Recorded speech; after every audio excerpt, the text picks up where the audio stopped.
আশা করি তোমরা সকলে ভালো আছো। আইডিয়াল এডুকেশন সেন্টারে তোমাদের সকলকে স্বাগত জানাই। আজ আমি আলোচনা করব অত্যন্ত গুরুত্বপূর্ণ একটি অধ্যায়, ইতিহাসের চতুর্থ অধ্যায়, সংঘবদ্ধতার গোড়ার কথা। এই অধ্যায় থেকে অত্যন্ত গুরুত্বপূর্ণ যে শর্ট কোশ্চেন, সেই শর্ট কোশ্চেনগুলো আমি আলোচনা করব, যেগুলো বিভিন্ন সময় বিগত বছরগুলিতে মাধ্যমিক পরীক্ষায় এসেছে। সেই কিছু নির্বাচিত প্রশ্ন, শর্ট প্রশ্ন, যেগুলো তোমাদের এবছরের জন্য পরীক্ষায় খুবই গুরুত্বপূর্ণ হতে চলেছে। তাই ভিডিওটি একটু স্কিপ না করে সম্পূর্ণরূপে ভিডিওটি দেখো, তাহলে তোমাদের মাধ্যমিক পরীক্ষায় যে প্রশ্ন এই অধ্যায় থেকে আসবে তা অবশ্যই তোমরা 100% কমন এখান থেকেই পেয়ে যাবে।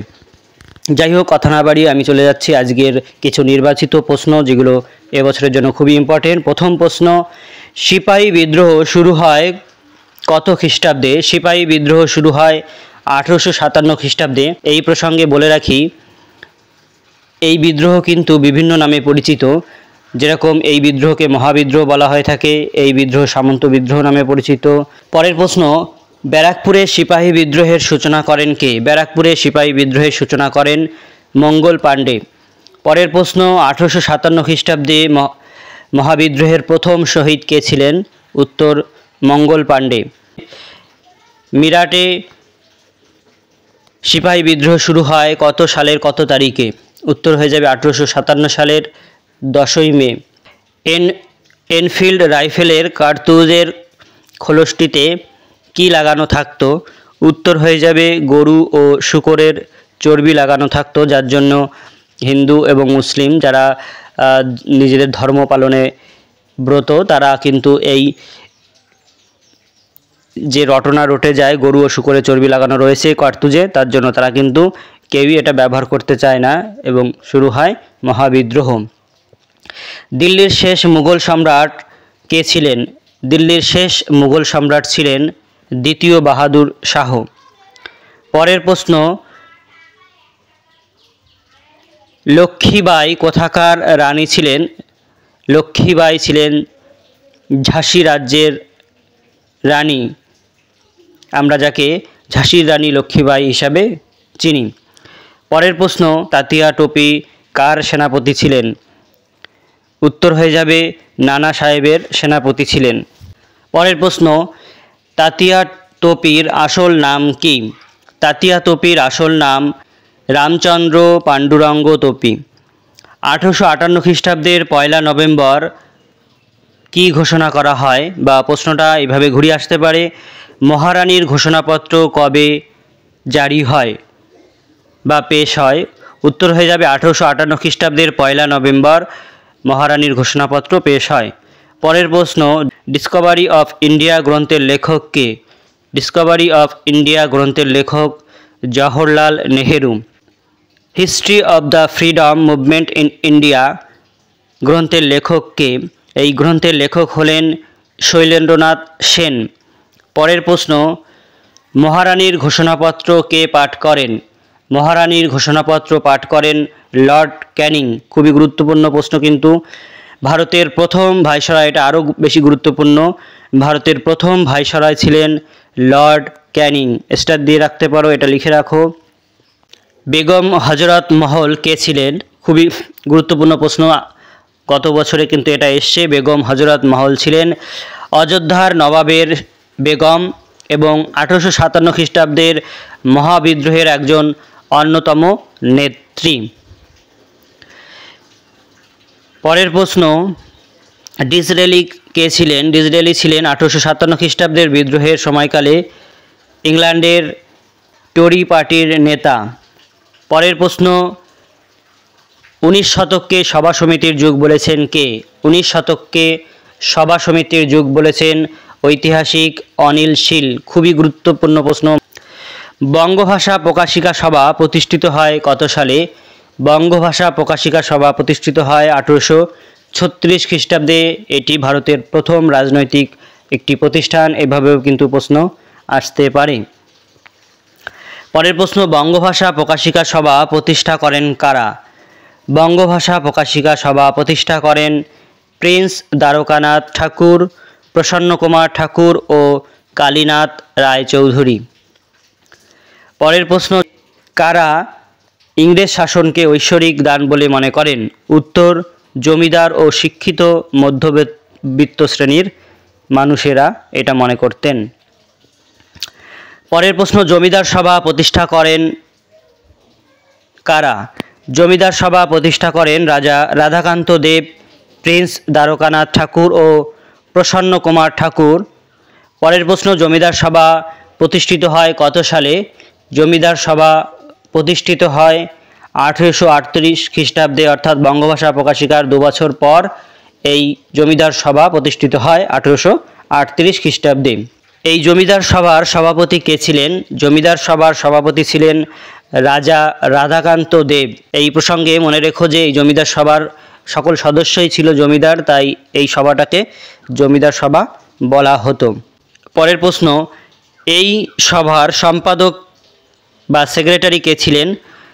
সম্পাদক ছিলেন প্রসন্ন কুমার ঠাকুর। আর এই জমিদার সভার প্রাণপুরুষ কে ছিলেন? জমিদার সভার প্রাণপুরুষ ছিলেন প্রিন্স দ্বারকানাথ ঠাকুর।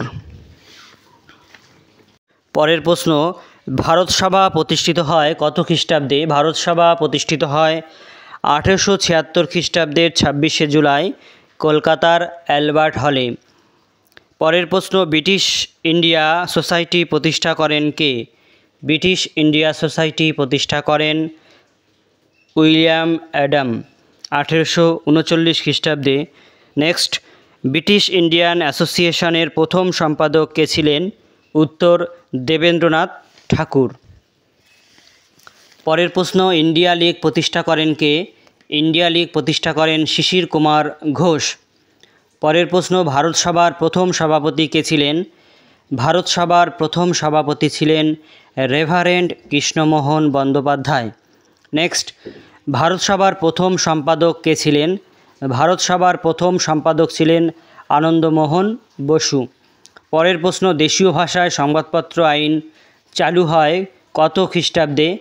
দেশীয় ভাষায় সংবাদপত্র আইন চালু হয় 1878 খ্রিস্টাব্দে। পরের প্রশ্ন, নাট্যাভিনয় নিয়ন্ত্রণ আইন জারি হয় কত খ্রিস্টাব্দে? নাট্যাভিনয় নিয়ন্ত্রণ আইন জারি হয় 1876 খ্রিস্টাব্দে। Next question, a nation in making এই গ্রন্থের লেখককে বা এটি কার আত্মজীবনী? উত্তর হয়ে যাবে সুরেন্দ্রনাথ বন্দ্যোপাধ্যায়ের আত্মজীবনী। হিন্দু মেলা প্রতিষ্ঠিত হয় কত খ্রিস্টাব্দে? হিন্দু মেলা প্রতিষ্ঠিত হয় 1867 খ্রিস্টাব্দে। নেক্সট, মিলে সব ভারত সন্তান গানটি রচনা করেন কে? গানটি রচনা করেন সত্যেন্দ্রনাথ ঠাকুর। পরের প্রশ্ন, হিন্দু মেলা প্রতিষ্ঠা করেন কারা?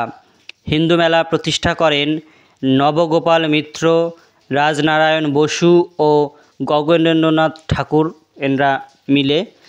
পরের প্রশ্ন, হিন্দু মেলার প্রথম সম্পাদক কে ছিলেন? হিন্দু মেলার প্রথম সম্পাদক ছিলেন গণেন্দ্রনাথ ঠাকুর। নেক্সট, ভারতীয় জাতীয় কংগ্রেস প্রতিষ্ঠিত হয় কত খ্রিস্টাব্দে? 1885 খ্রিস্টাব্দে। বর্তমানে যাকে আমরা জাতীয় কংগ্রেস হিসাবে দেখছি যে দলটিকে ভারতে, সেই দল প্রথম তৈরি হয় 1885 খ্রিস্টাব্দে। তখন ভারতের ভাইসরয় কে ছিলেন? তখন ভারতের ভাইসরয় ছিলেন lord Dufferin. Next, poverty and un-British rule in India গ্রন্থটির লেখককে? এই গ্রন্থটির লেখক হলেন দাদাভাই নৌরোজি। পরের প্রশ্ন, আনন্দমঠ গ্রন্থের রচয়িতা কে? আনন্দমঠ গ্রন্থের রচয়িতা হলেন সাহিত্য সম্রাট বঙ্কিমচন্দ্র চট্টোপাধ্যায়। পরের প্রশ্ন, বন্দে মাতরম সঙ্গীতের রচয়িতা কে? বন্দে মাতরম সঙ্গীতের রচয়িতা বঙ্কিমচন্দ্র চট্টোপাধ্যায়। এই প্রশ্নগুলো কিন্তু খুবই গুরুত্বপূর্ণ। বন্দে মাতরম সঙ্গীতের ইংরেজি অনুবাদ করেন কে? বন্দে মাতরম সঙ্গীতের ইংরেজি অনুবাদ করেন ঋষি অরবিন্দ ঘোষ। পরের প্রশ্ন, বাংলাদেশে 76 মন্বন্তরের পটভূমিতে রচিত হয় কোন গ্রন্থ? বা আনন্দমঠ গ্রন্থটি কোন পটভূমিতে রচিত হয়? উত্তর হয়ে যাবে বাংলাদেশে 76 মন্বন্তরের পটভূমিতে এটি রচিত হয়। বর্তমান ভারত গ্রন্থের লেখক কে? বর্তমান ভারত গ্রন্থের লেখক হলেন স্বামী বিবেকানন্দ।